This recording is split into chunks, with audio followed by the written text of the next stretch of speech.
Nikki. Hey, Selena. And hello, everyone, and welcome to Sweet Tea and TV. Hey, y'all. Hey, y'all. So we are now at Season 5, Episode 9. Oh, my gosh. If for some reason this is the first time you're tuning in for Designing Women, are you ready to take us into this episode's name and description? I am. This is a class act. The Designing Women online description is Suzanne has trouble relating to Anthony now that he's become a partner in Sugar Bakers, and much to everyone's surprise, Charlene is accepted part-time into a prestigious university and must fend off the advances of her amorous professor. I'm laughing because much to everyone's surprise. Like, why is everybody so mean? Air date November 19th, 1990. We're calling this one Charlene Goes to School. It was written by Cassandra Clark and Deborah Pearl. I don't know if this means anything, but she was credited in the episode credits as Debbie. Oh, really? Debbie. Mm-hmm. Huh. Yeah. And it was directed by Dwayne Hickman. This is the first episode written and directed by this trio since Odell back in season 3, and it is the last episode that Hickman will direct. What you got in terms of general reactions, Selena? I thought you were going to ask me, what you got, Selena? It's Selena's sidebar. And then you panicked a little bit because you were like, do I have a sidebar? No, I thought you had a sidebar. There's too much. I have a sidebar. But we'll get to it. So my very first general reaction is about Anthony becoming a partner. So yay. That was very exciting. I mean, I knew it was going to happen eventually, but I didn't know when in the timeline of the show it would happen. Incidentally, Suzanne, up your nose with a rubber hose for voting against his partnership. What's wrong with you? She's so broken. Y'all were just in love 3 episodes ago. She is so broken. There is something wrong with her. I know, sitting on the contracts. That's why I was saying, like, racism, man. It's deeply seated. It is. It is. Yes, that was my first general reaction as well, was the excitement of Anthony. But as I put it, I was excited he became a capitalist pig. That seemed like his biggest dream in life. And I was very happy for him. Yeah. My second general reaction is what I started the episode with by laughing at that description. You've pointed out a few times now how Mary Jo seems to really have it out for Charlene. Her it's like her frenemy now. Like, we've moved past best friend territory into like some ugly shade of freneminess, because she just kept saying stuff like, I can't believe he picked you to be the research assistant, or like, you applying to college. Just really sort of passive aggressive, uncomfortable stuff that wasn't supportive of Charlene. Well, her and Julia. Julia too, but like it's just such a less of a surprise from Julia. She's always mildly condescending. Yeah. Mary Jo is like her best friend. Yeah. I think it does come across worse from Mary Jo. I'll just go ahead and say that since we're already talking about it, that's my dislike for this episode. So it's not like the episode itself. The episode didn't do anything wrong. It's not a pacing issue. It's just like, I think it's always a little disheartening to see that kind of attitude. Mm-hmm. So I found all of that like almost annoying to some extent. So what other big reactions do you have on this one? That's it. So my second biggest reaction to this one was, oh my God, it's the return of either Mr. Peace or Mr. Peace. I don't think I ever really understood which one it was. But Mr. Peace. But Peace. Yes. Okay, and he's a creep again, so that's good. I feel like his character direction that day was, okay, so pretend like you're the nutty professor but a pervert. So I put this down in Strays because I was going to mention that as a guest star, yes, what you just said, he played Mr. Peace in season 4. My thought was, could you imagine the phone call? Hey, you played a weirdo creep so well. Boy, do we have another role for you. Your face just screams creepy guy. We have got something lined up for you. That's funny. So we were basically having like similar Same reactions. Yep. Yeah. So I think the rest of my general reactions are all kind of related to him. Okay. Which is, I'm going to start with the plot line in general. I thought it captured pretty well an unfair situation that many women have faced in these settings, since ever we were allowed to enter these settings. Am I here because I'm good or because someone wants to sleep with me? And I think this is a fun little system where a woman gets to second guess herself and her worth. So I think that's probably why the Julia and Mary Jo thing bothered me the most. Is Right. because in addition to second guessing her worth in the system, she's second guessing her worth within her girl group.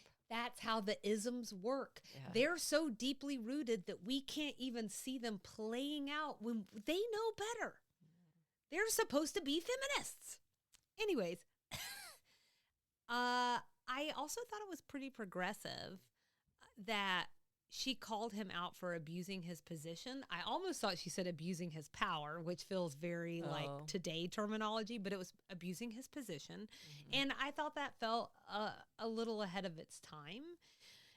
So I also wanted to point that out as well. Charlene is the consummate Girl Scout, so I think she's always on the lookout for any sort of bad behavior. So it doesn't surprise me that she saw what was happening and called it out. I liked that she stood up to it. And I like that that's the decision that they made within the narrative, because they could have taken it another direction, to be honest. I mean, it is a sitcom, but they'll get serious, and they have in this sitcom before, so they could have taken it to another less funny place. But I think, like, when things are happening that shouldn't be happening, like, you almost have to model a behavior that might be unusual, someone who may have not been as assertive with him in return. And I think that's really important, because I think people even need to see that that's possible. I think that is the power of TV on a certain level. About him, now that I've gotten out of my the more you know soapbox, about him specifically, I just, like, obviously we've already said, like, how we feel about them bringing him to be a little bit of a strange one. But what did you think of him in this episode? He was a weirdo. One of the things that maybe kind of bothers me a little bit, it definitely stuck with me after the episode, was she stood up to him. He acted inappropriately, and then she let him come to lunch with her friends.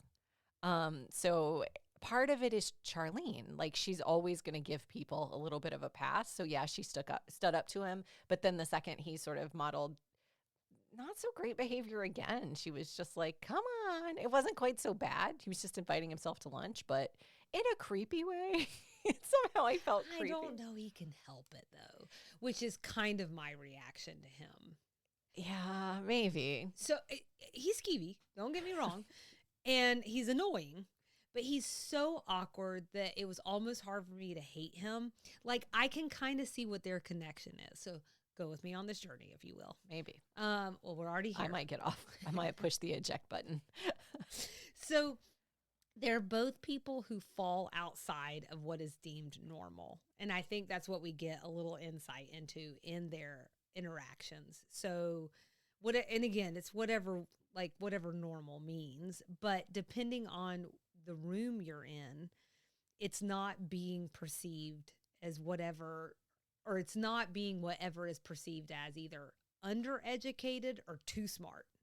And I think while they might have fallen on two different sides of that spectrum, I think that kind of helped them see each other. He said he graduated Harvard when he was 14. Who hasn't? And, well, I have all my degrees from Harvard.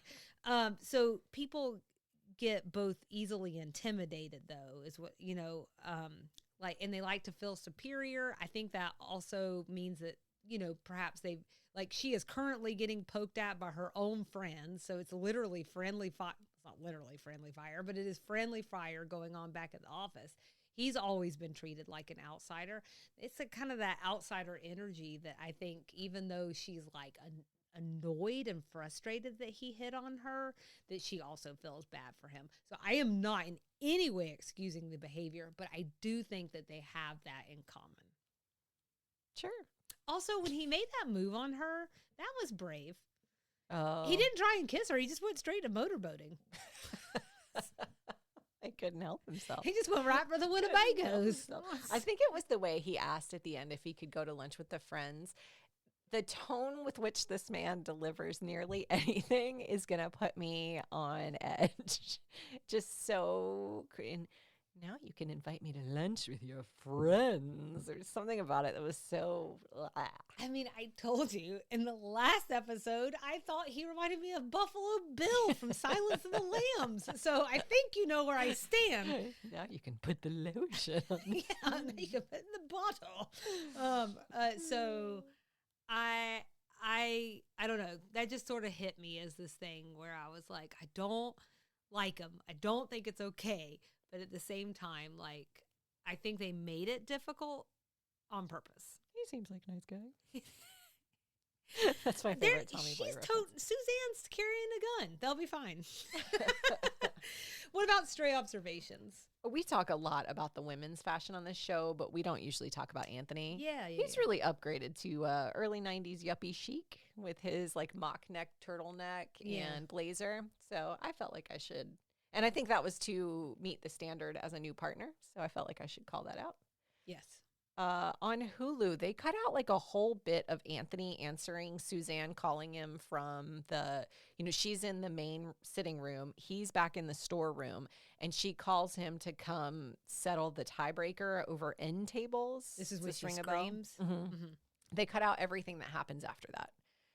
So basically he comes in and says, how can I be of assistance? They say, which of these end tables do you like? And he picks one and I can pounce on him. And every single one is like, what a terrible, you can't be serious. Don't let her bully you. I'm not bullying him. You're pulling rank. Well, he doesn't know. There was just a whole bit of back and forth that one, I think would have just been entertaining to see. Yeah. But two, I think it would have been this really nice sort of reminder of what Anthony is struggling with being a new partner here. And a good setup for later in the episode when Charlene turns on him for the human sexuality quiz. Yes, Because he's exactly. like, whoa. Exactly. Yeah. I don't want to be your tiebreaker. That's again. right. There was also a cut between Charlene and Elliot, the professor, where Mary Jo and Suzanne were like out in the hallways trying to find the classroom. I read it all. It doesn't really matter. The gist is that Charlene shared she always wanted to be like Madame Curie and invent some kind of vaccine.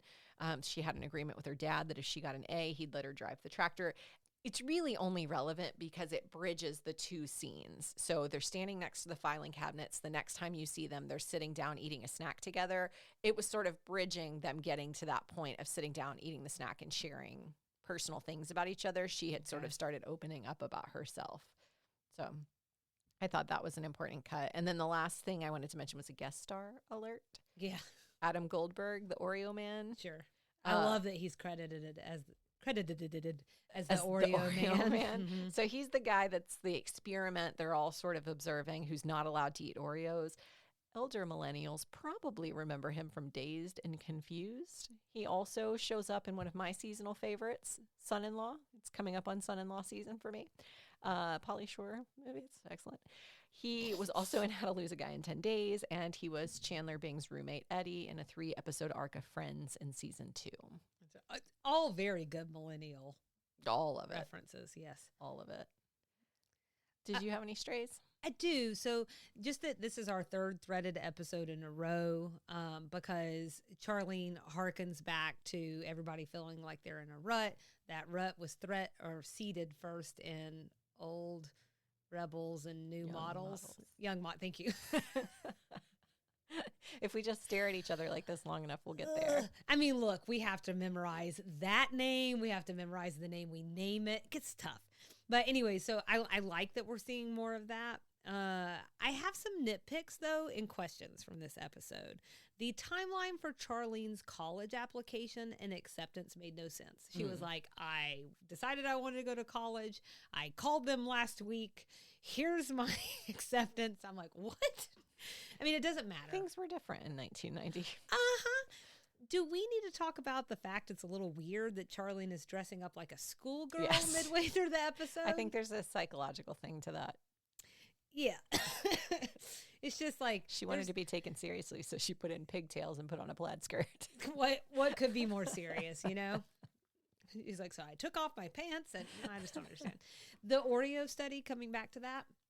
So Adam Goldberg, he's put in the room with these various foods and a note that says that they can eat anything they want, but don't touch the Oreos. Okay, I just need to say that on the table was also like an apple, a banana, and like a piece of fuzz. So I do not think that this was a very fair study. Meaning there was nothing else to tempt him. That's right. That's the whole idea, though, is to study Just one human temptation? Yeah, yeah, because they wanted to sense his control. But So I just think even if you are someone who's in control and you've got 2 crappy snacks and a good snack there, you need like a couple of more things that like balance it a little bit. like what? A honey bun. Okay, but then they would just eat the honey bun and be happy. I think that You only can have one thing in there that is That's enticing. that's right. Okay. That's right. They want to Okay. limit choices. All right. See, this is why I have to talk There through it. was I the- take that one back. There's a similar study of children and M&Ms or something, something like that. And if you have too many temptations, then they'll just settle for something else. You want to sort of test how long they can hold out. So they needed that piece of That's fuzz. right. Okay. That's right. Okay. And then I wound up mentioning a couple of episodes ago, we were talking about Suzanne being our purveyor of good advice. We were talking about that.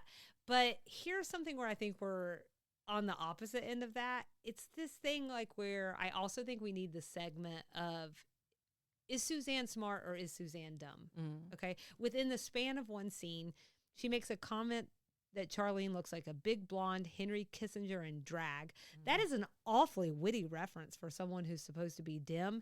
And then a minute later, she doesn't know what erogenous means. So I don't know. That's my last nitpick for the episode. Okay. I should have segued better into, I have a little bit of a sidebar. Well, I think erogenous zone is a great segue. Yeah, into you might be sidebar. right. Yeah, I was going to segue with the Oreo man, but I think you're right. It's a sidebar. Nikki. Sidebar. She's got a keyboard looking for a reward by digging deep in the obscure. Taking us on a detour. What you got? Nikki. Nikki. Sidebar. She's moved on to a different dance. So originally, I had thought it was time to sidebar on women in STEM and science, technology, engineering, and mathematics. And so I started doing research. I learned about cool programs that are aimed at increasing the number of women in these disciplines. I learned about the historical contributions of women to science and engineering adjacent fields. I told you, Selena, one of the cool things I learned was that the very first computer was actually just a woman, and sort of like leveraging her brain power to do some of these complex computeristic things, things that computers do. You bet it is. I don't know. Yeah. And so I learned about the pros and cons of the recent hyper-focus on STEM in education. This is something like I think parents probably identify with. There's a lot of focus on STEM. There are pros to that. There are cons to that. But then I switched gears. I went rogue. Love it. I went rogue. What we're actually going to talk about today, Selena, is 3 psychologists who fundamentally changed the way we look at the world, but with a Southern slant. Ooh. How's that for a plot twist? Grits. Oh. Yeah. So if STEM is your thing, and that sounds interesting to you, If you like that. we did a sidebar way back in season 3, episode 13, in the episode we called The Hatfields and the McCoys ATL style, about women inventors. If anybody wants to go back I was and like, listen to where are that. you going with this? Yes, it was your idea to bridge it back to yeah, this one, yeah, which yeah. I thought was your sidebar, but actually I think it was mine. It was yours. That's painful. So I have 3 psychologists that I want to talk about. The first one, it's probably a bigger surprise to me than anyone else, but sort of at the last minute, I found an influential psychologist from my family's small town in South Carolina, Travelers Rest, South Carolina. Okay. So we'll start there.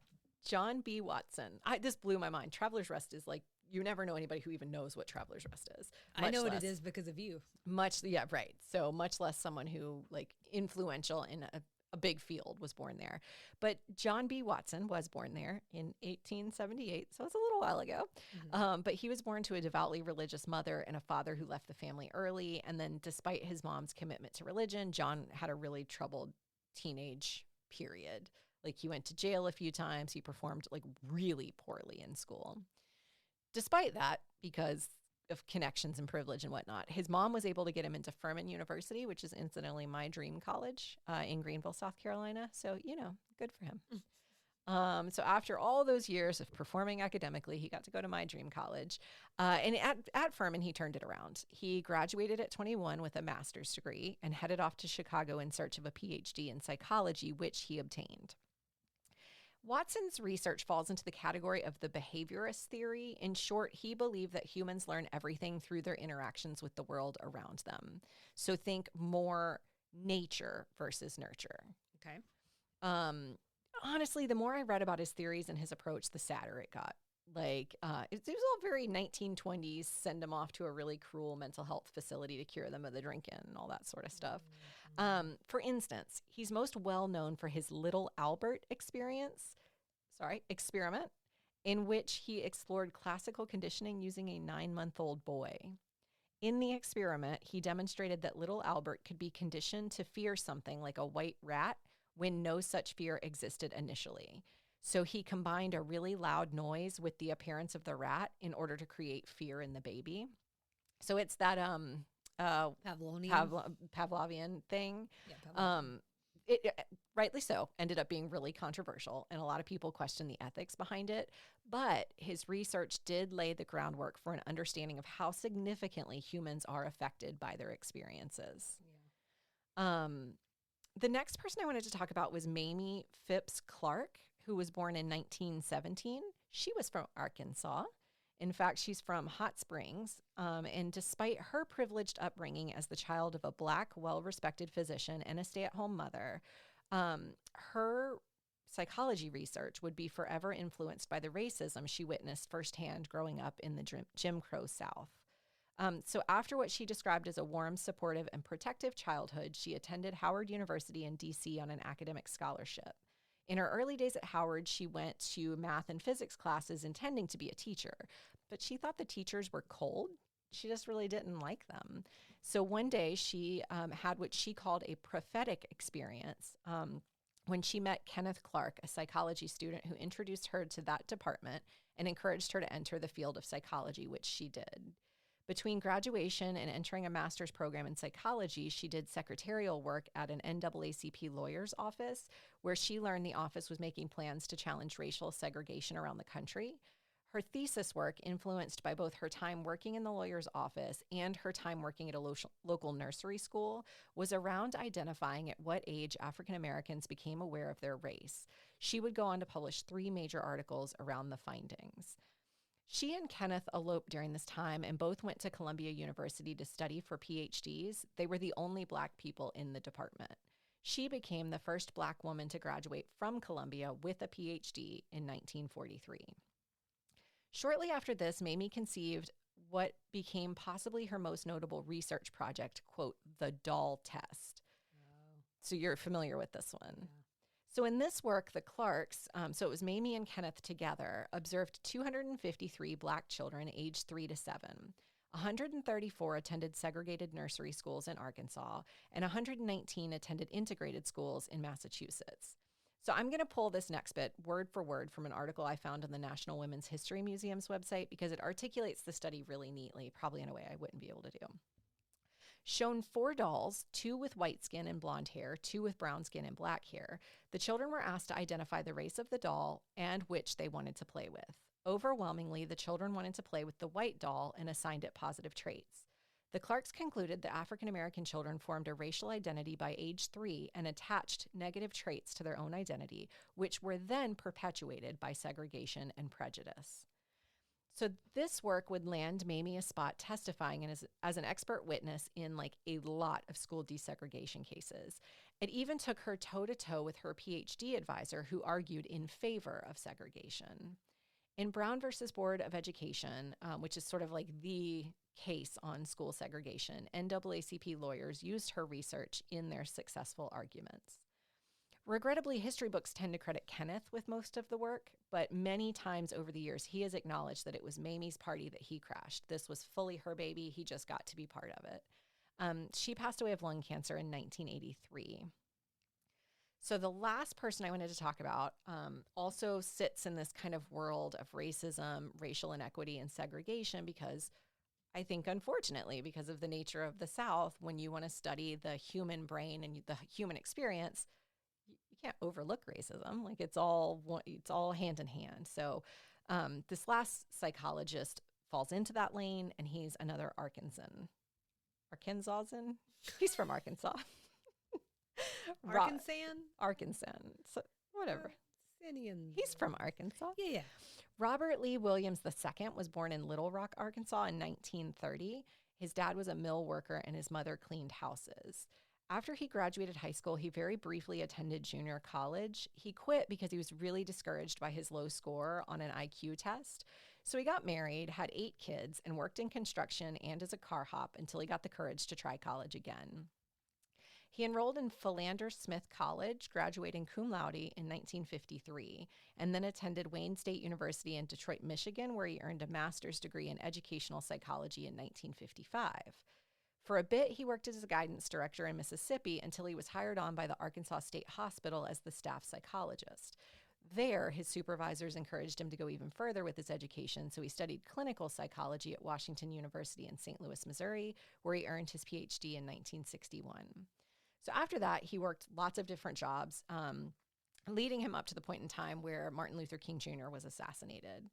After the assassination in April 1968, Williams helped to organize the Association of Black Psychologists in San Francisco on September 2nd, 1968, and he would serve as the president of the association from 69 to 70.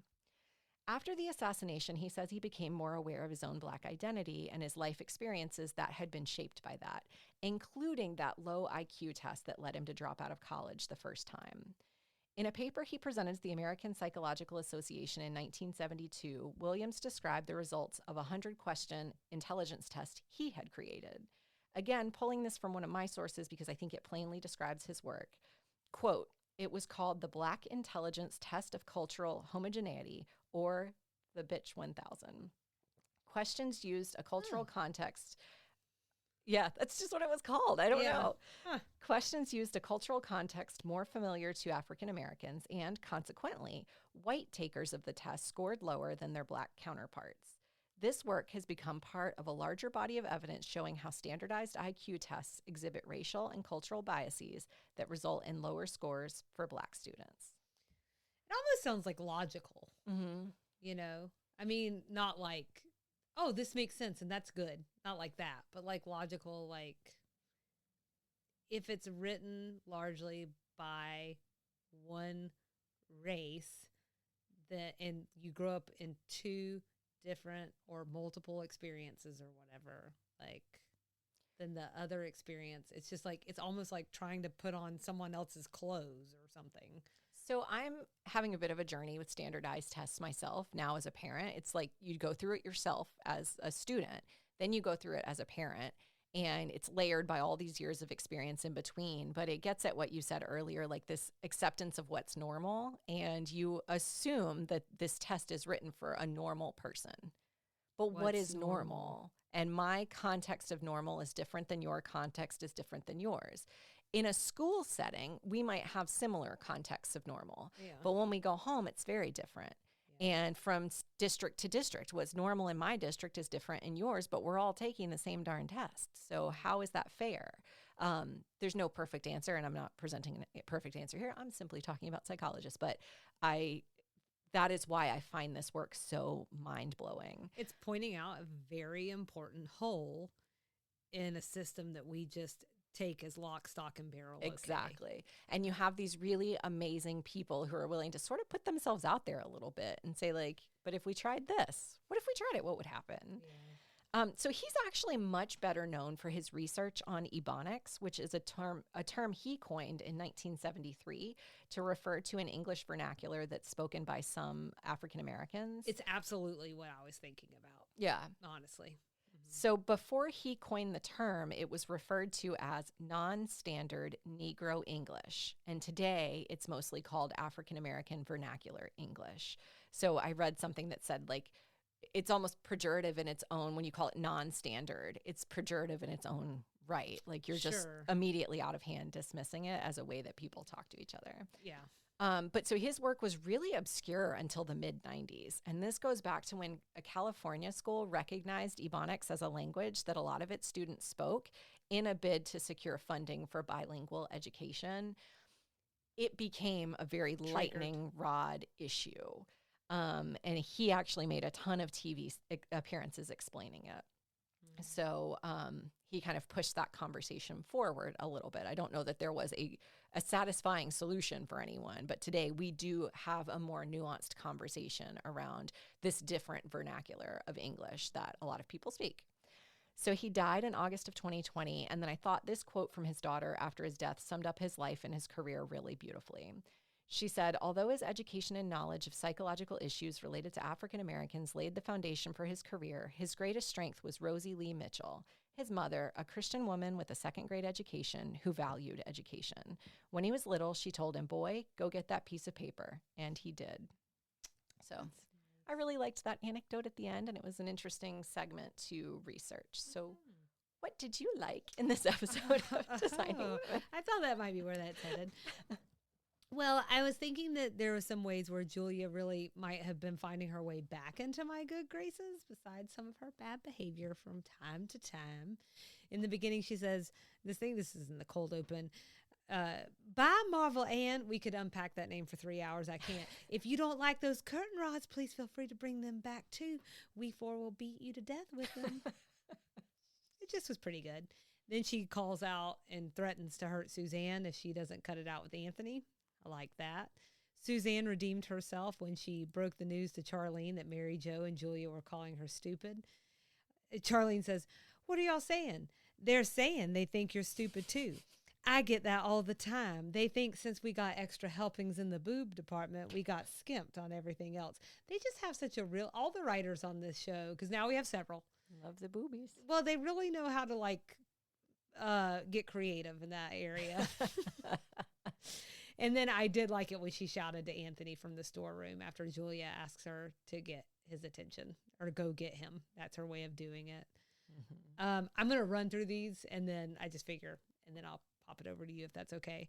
When Dr. Newhouse has just told Charlene, professors really take a personal interest in their students. And then the student pops in and is like, hey, Dr. Newhouse, and can you help me? No! Get out of here. Yeah. I don't have time for a personal interest in you. We get really good little hints along the way that this pass at Charlene is coming. I thoroughly enjoyed the Charlene asking the ladies the human sexuality questions in the office, which I will say is a nice tee up for what we'll talk about in Extra Sugar later this week. But Anthony also, we already alluded to this earlier, but she tries to involve him and he snaps back, just leave me out of it. A man can only take so much. Yeah. Apparently he didn't want to be asked about premature ejaculation. And then Mary Jo and Suzanne showing up to the college. I really liked that entire scene. Was just wonderful. Suzanne's misinterpretation of social intercourse is dirty. Then she pulls her gun. The gun was really funny. The firearm fetishist, if you will. And because I'm a sucker, of course, you're not going to like this one. I was kind of okay with Charlene going back and getting them. You were. To take them to lunch. For whatever reason, I just thought it was a way of like, she told him it was unacceptable. I think he understands it's unacceptable, and it doesn't mean he has to be ostracized forever if he really will change his behavior. But I'm just a sucker, and I need, but that was me. How about you? What were your likes? I really liked Anthony's random tiebreaker pop-ins. Elliot super creeped me out, but I still enjoy that guy. I can't help myself.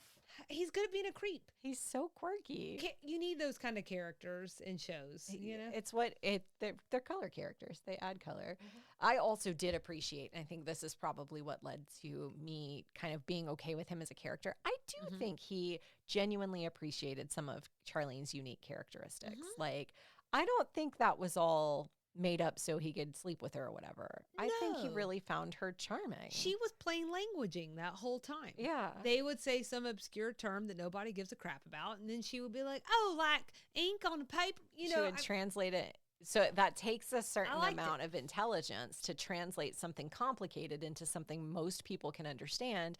He appreciated that. And I think that he also identified how good she is at connecting with people and how smart she is. So I like that. The show positions her as stupid.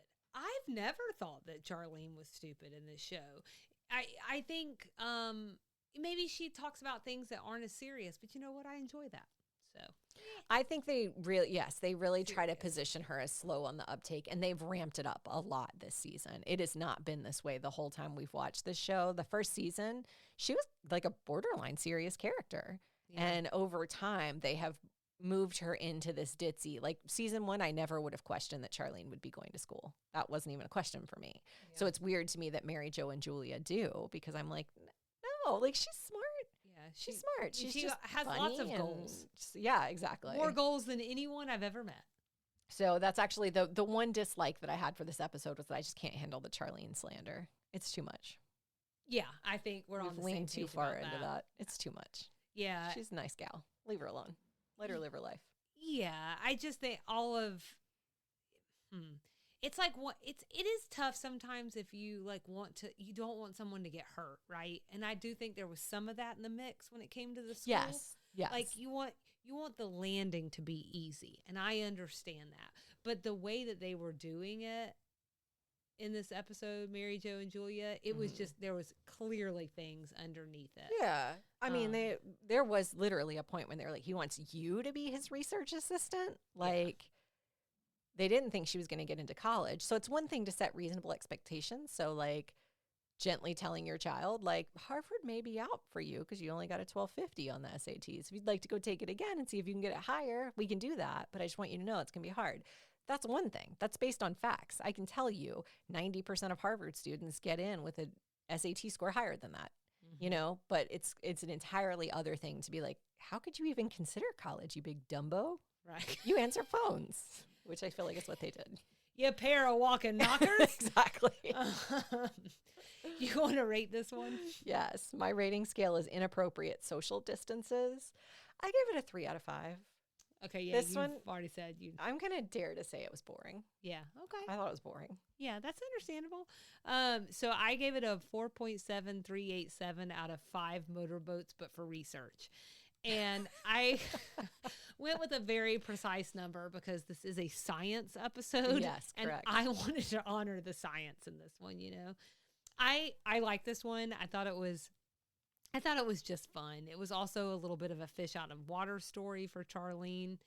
I think this idea, not this idea they keep trying to position her as not as smart, quote unquote, but like this idea of her also being an older student too, going in there. And she's like obviously quite in a different place than the two 12-year-olds that are in the classroom, you know. And I just thought this one had a treasure trove of good lines. Yeah. And I thought the pacing worked pretty well. Like, I didn't mind. I did notice, like, we spent a third of the episode in the office, but because at the very beginning, before she goes to school, but because the lines were so snappy and quippy, it didn't bother me as much as it did, like, in the running episode, where I was like, can Mary Jo please start running? So 90s things, Anthony having business cards printed. Same. Yeah. The Ed McMahon sweepstakes, which is what Suzanne thought she had entered when she signed the contract for Anthony to become a partner, and waiting on a mailed college acceptance. I'm old, and even mine was by email. That's right. So yeah, except there's no reason to throw around mean things like, oh. Did you have any, you got all of mine. Did you have any Southern things? I didn't either. And I tried to find some this morning. I was looking all over the place. Still couldn't find none. References we need to talk about? So there was Three Rivers Secretarial Academy and Clareton University. In season 3, episode 13, we talk about Three Rivers Junior College, which is a real school in Poplar Bluff. Okay. I don't know what Clareton University is. Except where you go to get your allergy medicine. Yeah, I didn't know. I was like thinking it was like a stand-in for like an Emory situation, maybe. Maybe even a little bit more obscure and prestigious. I'm so unprestigious. pronounce it prestigious. When you said it, I was like, oh, she's so fancy. Oh, did I say that? When did I say that? At the beginning. I don't always know what's coming out of my mouth, if I'm being honest with you, especially when I'm reading. You just described a podcast. So the only one I had was Adam Goldberg, and you covered that one all over. Oh, I'm sorry. Why? Let's get this train a-moving. So our next episode will be season 5, episode 10, Keep the Home Fires Burning. We'd love everyone to follow along with us and engage. Instagram and Facebook at Sweet Tea and TV, TikTok at Sweet Tea TV Pod. We're on YouTube. Just search at Sweet Tea TV 7371. Our email address, I can never say that with a straight face. Well, who can? Our email address is sweetteatvpod@gmail.com, and our website is www.sweetteatv.com. On that website, you can find all our show notes, all the links to the references we use. There is a Support Us tab where you can find ways to support the show. Please also tell your family and friends about us, rate and review the podcast wherever you listen, and then your last to-do after this is to come back Thursday, because we're finally going to talk about something we first talked about 2 years ago. What do we got, Selena? We are going to have our first After Dark extra sugar. I should have thought ahead for some theme music. I'm sorry, I don't have any theme music. Bow chicka wow wow. Oh. Yeah, I don't know what's happening in your world. That's not what I was going to do. I don't think that you've read the Hite Report. That's what it's about. You'll have to come back on Thursday to find out what that means. Sure. That's sexy, music. Isn't it? Hold on. We can also do. Those are crickets. I was like, what is that? I thought it was like windshield wipers on a dry windshield. It's crickets or a bed squeaking. I don't know. It could be anything. I mean, I could do that, but I'm not going to. I'm just kidding. All right. Well, we'll see you around the creaky bend. Bye.